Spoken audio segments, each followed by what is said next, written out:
Una targa fissa al pronto soccorso dell'ospedale di Conegliano per ricordare la figura di Savino Ghiro, morto un anno fa all'età di 95 anni e a cui è stata intitolata l'area osservazione breve intensiva.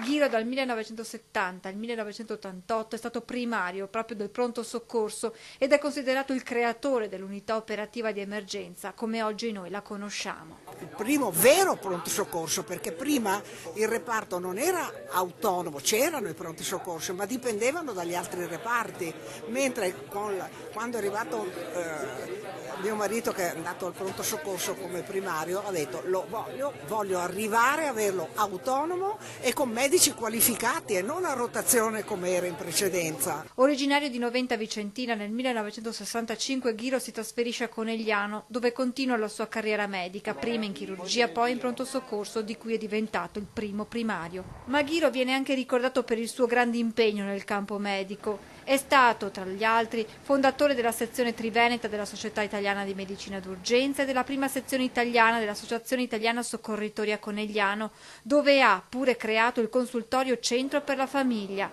Prendersi cura di chi era malato o sofferente è stata la missione nella vita di Savino Ghiro. È stata un'avventura favolosa, difficilissima, però ci è riuscito e sono orgogliosa di quello che ha fatto e per l'umanità che ci ha messo.